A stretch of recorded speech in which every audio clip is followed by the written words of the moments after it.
あなたにとっての愛とは？愛は何だろう？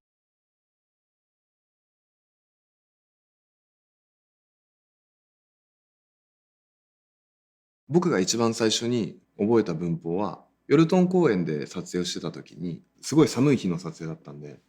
湖が凍ってたんですけど、その時に「イ・オルムのパッピンス・マンドロチセヨ」っていうのをずっと、初めてそれが覚えた文法というか、それを撮影スタッフに全然話の脈絡はなく伝えて、なんかちょっとふざけたりはしてましたね。監督だったり撮影監督だったり照明監督、みんなと喋りたいなっていうふうに思って、撮影中もそのコミュニケーションが取れたら、やっぱりこうなんて言うんだろう、この撮影チームの一員になれたような気がするから、なるべく自分の言葉でも伝えたいし、ニュアンスだったりはその都度通訳さんに聞いて、勉強というか、いろんな気持ちを伝えられるようには学んではいたんですけど、日本語とすごく近い言葉もあったりとか、でも全然違う言葉もあったり、なんかすごく覚えやすいなっていう時もあれば、ああ、これもう全然覚えらんないやみたいな時もなんか結構差がありました。今回の勉強してたら。でも、ある程度わかるようになったけど、撮影の環境の中では意外と言葉が通じるんですけど、じゃあ撮影の休憩でご飯屋さんに行った時、ご飯屋さんに行くとやっぱそこで使われてる言葉がちょっと違かったりすると、また一気に分かんなくなったり、だからまだまだ勉強しないといけないなっていう気持ちでありますね。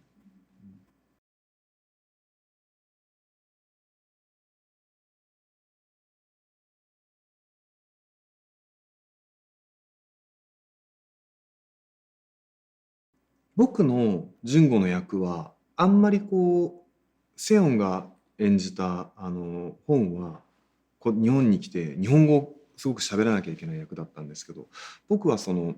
韓国語を喋る役ではなかったんで、韓国語で難しいなと思ったのはあんまりなかったんですけど、でもこうニュアンスだったりとか、その今回のドラマのその肝というかでもある、文化が全然違うところで育った2人がこう出会って、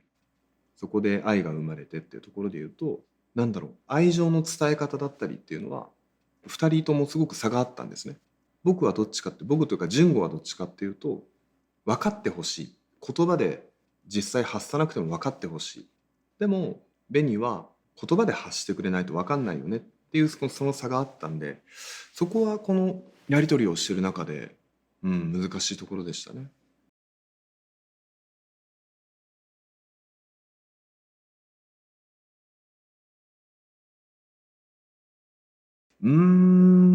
そういう時もあります。だけど、やっぱ伝えなきゃ分かんないよなっていう時もあったりするんで、そう考えると割とちょうど真ん中ぐらいかも、平均値かもしれないですね。そこまででも伝えなきゃと思って、たくさんこう、例えば愛してるっていう言葉とかをよく使うタイプではないから、伝えなきゃいけないよなと思ってる時はあるけど、どっかでこう黙っちゃう自分も、だから純子の気持ちもわかるし、ベニがその、なんで私に伝えてくれないのっていうベニの悲しみもわかるなと思いますね。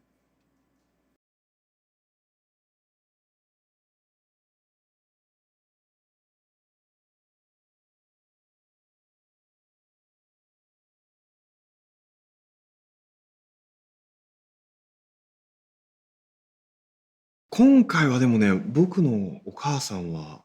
知らないと思います。あの、愛の後に来るものって作品をやるよっていうのを多分知らないんじゃないかな。もちろん知ってますけど、情報が解禁してから初めて知ったんだと思います。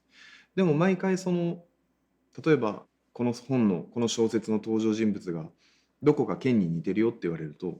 お母さんはどの部分が自分に似てるんだろう、自分のこの取っかかりをお母さんに見つけたんだろうっていうのとかを楽しみにしながら小説を読むのはすごく好きでしたね。うん、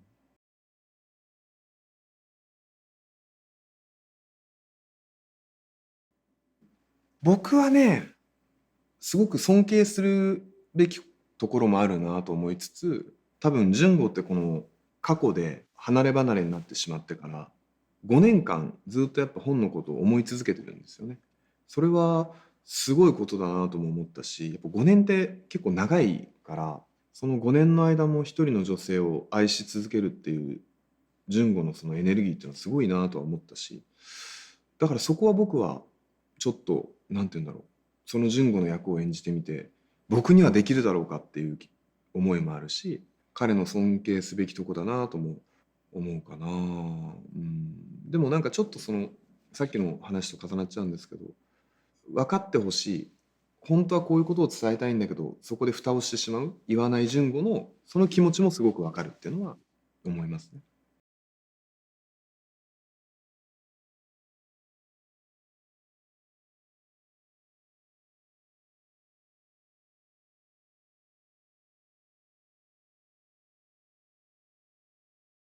でも基本的にはあんまりこうそれは日本でドラマとか映画を撮ってる時もそうなんですけど、あんまりこう固めて現場に行かないんですよね。意外とそのもちろん台本を読んでセリフは覚えていくけど、実際こうそのセットというかスタジオだったり場所に入っていざ実際その俳優さん女優さんだったり相手役の方と対面した時に割と初めて出てくるものを普段からは結構意識して大事にしてるかな。逆に準備もしてないしその時生まれたものを大事にしてるって感じかな。ただ過去の紅と純子はこう愛し合ってるからこそ体の接触が多かったりとか、例えば手をつないだりとか、そういう台本に書いてないことで表現をする瞬間がよくあったので、それは本当に普通に手をつなぎたくなったら手をつなぐし、肩を抱きたくなったら肩を抱くし、なんかそれはセヨンとこう話し合いもせずに自然に生まれたものを大事にしてたなと思いますね。うん、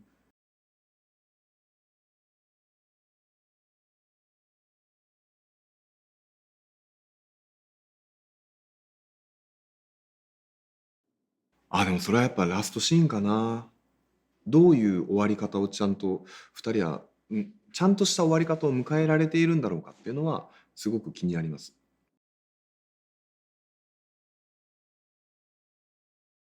そうね。言えないな。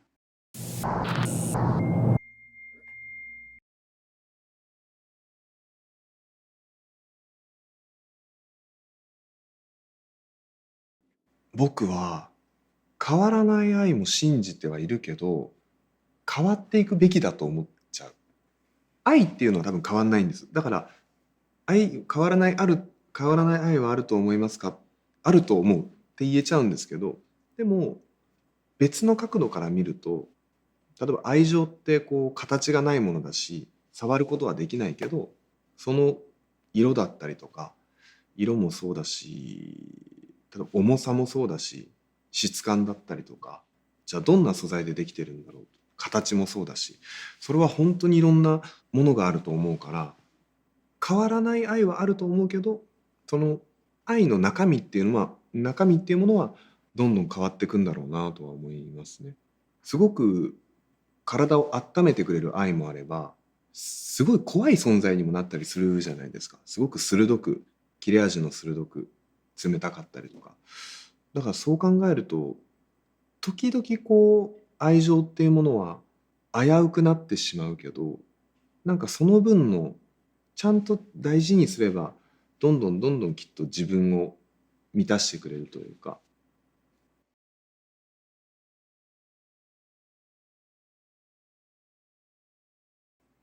この作品の撮影が終わった後に、撮影中もそうだったかな。今回のタイトルって「愛の後に来るもの」っていうタイトルだけど、愛の後に来るものって果たして何だろうっていうのをいろんな人に聞いてたんですよ。一つはじゃあ愛の後にもやっぱり愛が来るっていう人もいるし、愛の後には例えば後悔が来る人もいるし、愛の後には信頼とか、なんかいろんな答えがすごくたくさんあって、愛の後に来るものって本当に自分でも分かんなくなるというか、その瞬間でも違うし、その時その人の環境にも違うし、家族への愛の時もあるし、恋人の時もあるし、もしかしたら憎しみとかだったらもう離れてしまった人に対しての愛の形かもしれないし、だからそう考えると本当に何が正解で、間違いってことは絶対ないとは思うんですけど、不正解はもちろんないけど、一つっていう答えは絶対ないものだなってのは思ったんですね。だからキャッチコピーか。あなたにとっての愛とは。これを見て、きっと純子のにとっての愛だったり、紅にとっての愛だったり、若い純子の時の愛だったり、年を重ねて5年後、現在で出てくる純子の時の愛とはまた違うだろうし、それは紅も一緒だと思うんですよね。なんかそれを見てくれる視聴者の方には、その人なりの愛は何だろうって、まあ、考えてほしいっていうか感じてほしいなとも思うし、多分見る始めと見終わった後のその見てくれた方の感覚もちょっとは多分ずれると思うんです。だからあなたにとっての愛とは点点点くらいがいいかな。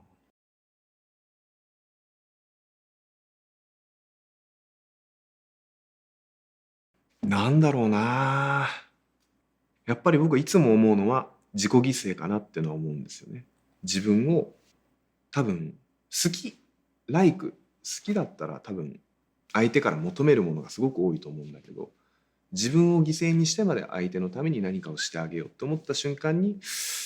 きっと愛情になるんだろうなっていうのはなんとなく思いますね。うん、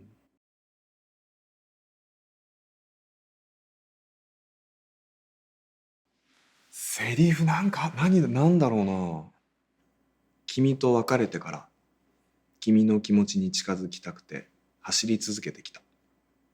かな。ね、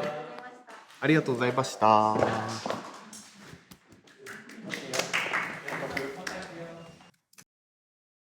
どうしよう、でもこの最後のセリフがカットされてたらどうしよう、本編で。